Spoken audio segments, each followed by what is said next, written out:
everybody, and welcome back to the channel. Hopefully this will be a quick one because I've only got about 20% left in the battery. So as always, if you're new to the channel, please subscribe. It's all free, etc, etc. Anyway, a quick catch up on the plot, and many apologies for having been a bit what's the word, tardy, is it, on putting some films up, but not a great deal has been happening, as far as I can see anyway. So as you can see, garlic is doing nicely. My early onions now, they start, to be honest, I can use an onion that size even though the tops haven't died over. Once they start getting big enough, I'll start using them up.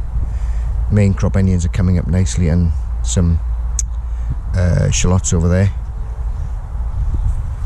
So moving on swiftly, put some runner bean seeds in here. They're coming up. Now these are plants I had off my neighbour, and they're not runner beans, it's something else. I can't remember what he called them, but yeah, if I can remember, I'll put it on the screen later. Now then, so runner beans, two lots of broad beans rather.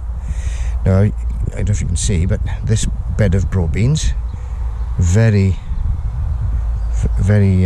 stunted, I suppose you could call it, and compared to those, and the only difference, because I planted them more or less at the same time, is that this straw stuff that I've put down is the stalks of the mustard, green manure mustard that I put in, and obviously when it died back, so I scraped it all up and used it as a mulch between the broad beans. Now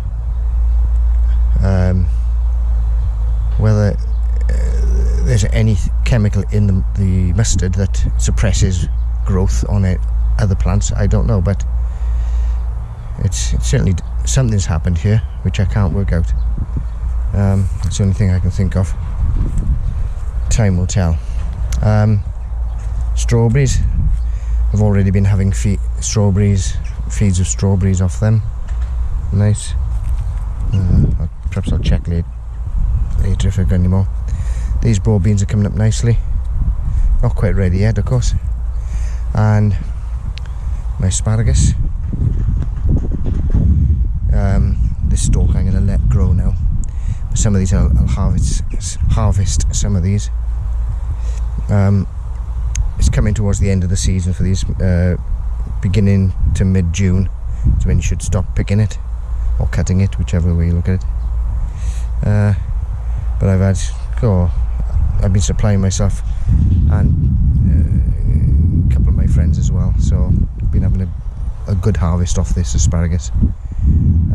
Now apparently, and I've looked this up, that thin stalks like this is a sign of overpicking, that it's taking the goodness away.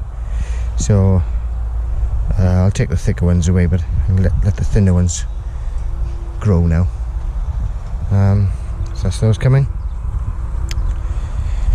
Some parsnips in here, carrots, and more carrots in there hopefully. Oh right, just noticed some berries down there. They start to turn red. Oh gosh. Right, the birds will be into this. I'll have to cover this over, otherwise I won't have it. The blackbirds will have the flipping lot. Right, where are we to? Sweet corn is starting to come. Got a few misses, and I don't know if you can see, there's 3 rows of fennel coming up there.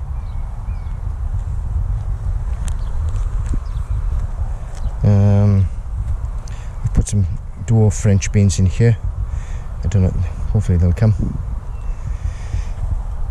Second early's coming now, and these are my first earlies. And like everybody else in the UK, we've had loads of sunshine and no rain. I'm hoping now this bit of rain will start bringing stuff on. Cool. Plenty of apples coming. Don't know if you can see those, but some of those will drop off probably, I would imagine. we shall adjourn to the greenhouse.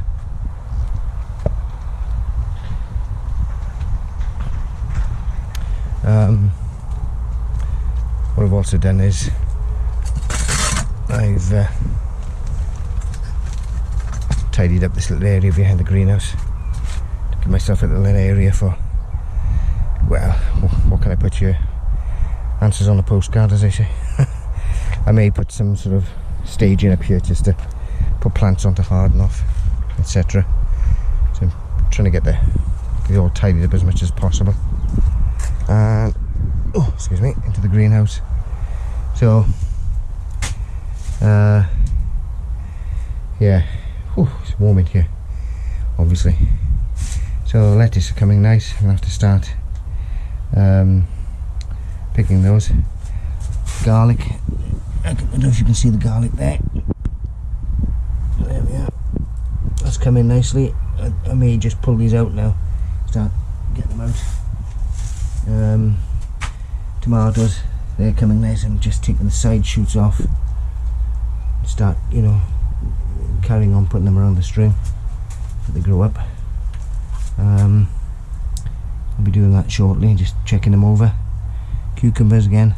Now, I've just noticed with these red onions, these are the earlies, get a really thick neck on them.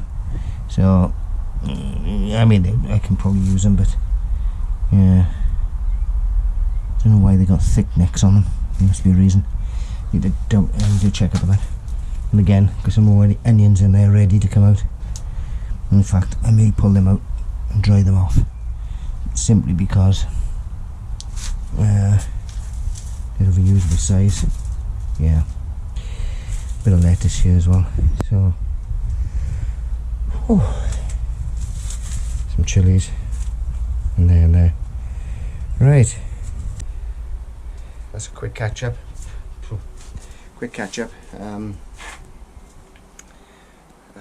Yeah, and hope you're all doing well. I say, I'm not one for particularly showing how to do things on the allotment, because frankly there's so many allotment YouTube channels out there, and you know, they're all giving, most of them are giving pretty good advice, similar to what I would give you. And again, I shall give a quick update on the back garden as well when I get back. Okay then, bye for now. Okay, welcome back. So I've given the greenhouse a little bit of a water and some tomato food for the tomato plants, and cucumbers, of course. Whew, it's really humid in here. Anyway, so these are some onions that I've just pulled out. So I'm going to let these dry in here now. Nice usable size. I don't want them too big, because what happens if they're so big, I'll only use half of it, and that means I've got to store the other half, which I'd rather use up the whole onion. And there, another one over here, and that's the three garlic plants I've pulled out. It's a nice size, that one. I mean, they're all good size anyway.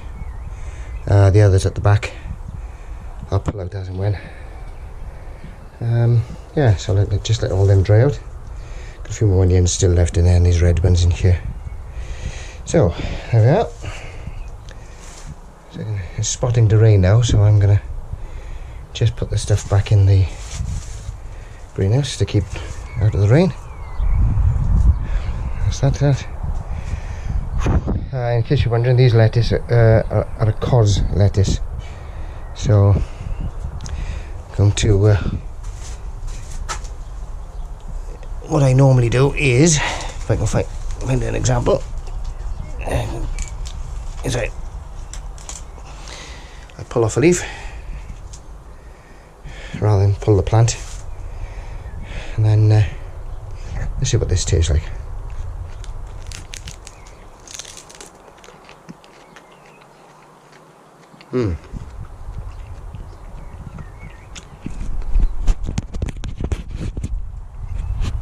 Yes.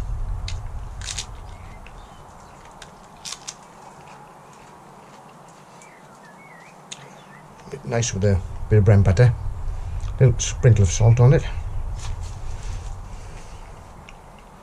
Very nice. Anyway, so I'm going to return back to the house. Just looking around to see if I missed anything. Now, if you've been following the channel, you will know that you can see these pots here. There's two plant pots there, one stuck to the other, upside down and buried deep. These are what I refer to as oyers, you know, to keep an even watering on the ground. Yeah, seems to work. Now I've also now put in next to the plants these other containers. This is all drain pipe, and in there I put the feed mixture plus watering. Because if you put plant food in the oyers, it blocks up the pores. So that's just plain water in there. Now then, and then next year, what I may do, and see, get some old drain pipe, seal it off, drill some holes in it, and bury it right down the bottom, deep, with one end up this end or that end, whichever might be easiest, and then that way I can pour water down into it, and that'll put water deep down for the roots to go down deep, and across here and around here. What I might do actually is, thinking about it, if I can get the levels right, is put one piece of pipe all the way around just to fill it up this end. Anyway, we'll see when the time comes. Right, back to the house. Okay everybody, welcome back. Quick update before the battery dies on the back garden. So I've got some potatoes in here, some lettuce, and not quite sure what I've got growing in there at the moment. This is Jerusalem artichokes, so they'll grow like sunflowers. Some cabbage, cauliflowers, more potatoes, a few parsnips which seeded themselves out of the compost, bizarrely. Some more collies. That is a tree spinach. You just keep cutting the leaves. It keeps coming back apparently. Bit of comfrey, blackberries, rhubarb, some oddly self-seeded parsnips, and more cauliflowers there. So yeah. So originally I was going to do, thought about another idea, which was, because the compost bin was there originally, so the idea was to every year move this up in its own space, gradually up the garden, so that it would all get goodness into the ground, apart from the compost that it makes. But I may change my mind again, because I'm wondering whether to take this over to the allotment and then just dig a trench and fill that up over the year, and then just move that trench down the garden as I'm going. Anyway, I think that's about it. Bye for now, and I'll see you in the next one. Cheerio everybody.